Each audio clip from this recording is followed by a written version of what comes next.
కొద్ది రోజుల క్రితం టీడీపీ అధినేత చంద్రబాబు నాయుడు గారు ఢిల్లీ వెళ్ళి కేంద్ర హోంమంత్రి అమిత్ షా గారితో పొత్తులకు సంబంధించి చర్చలు జరిపిన విషయం తెలిసిందే.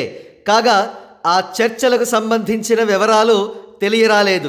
కాగా టీడీపీ ఎల్లో న్యూస్ ఛానల్స్ యథాప్రకారం వారిదైన స్టైల్లో జనసేన బీజేపీలకు కలిపి జస్ట్ 30 లేదా 35 ఎమ్మెల్యే స్థానాలు మాత్రమే టీడీపీ కేటాయించబోతోందనే గాసిప్స్ను వడ్డించాయి. అయితే అసలు వాస్తవం వేరు. చర్చల్లో భాగంగా అమిత్ షా గారు తమ కండిషన్లను టీడీపీ అధినేతకు స్పష్టంగా చెప్పారు. ప్రతి పార్లమెంటరీ కాన్స్టిట్యున్సీలో జనసేనకు 2, బీజేపీకి 1 ఎమ్మెల్యే స్థానం కేటాయించాలని, టీడీపీ 4 స్థానాల్లో పోటీ చేయవచ్చని తెలిపారు. అంటే ఆల్టుగెదర్ జనసేనకు 50 అసెంబ్లీ సీట్లు, బీజేపీకి 25 అసెంబ్లీ సీట్లు డిమాండ్ చేశారు అమిత్ షా. అంతేకాక జనసేన బీజేపీలకు కలిపి 10 ఎంపీ స్థానాలు కేటాయించాలని కూడా కోరారు. ఈ డిమాండ్స్ విన్న తర్వాత చంద్రబాబు నాయుడు గారు విషణ్ణ వదనుడై తిరిగి వచ్చేశారు.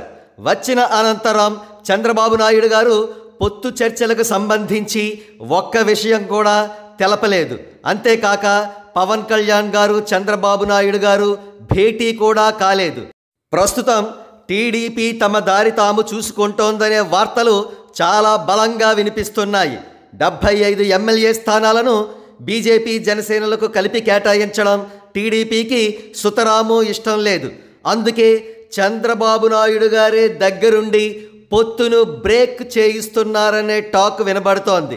అందుకే జస్ట్ నిన్ననే నారా లోకేష్ గారు మళ్ళీ మరొక్కసారి కాబోయే సీఎం చంద్రబాబు నాయుడు గారే అని కార్యకర్తలకు ఉద్ఘాటించారు. All in all Chandrababu Naidu గారి ఈగో వల్ల టీడీపీ ఒంటరి పోరాటం చెయ్యవలసిన దుస్థితి దాపురిస్తోంది. మరి ఏం జరగనుందో వేచి చూద్దాం.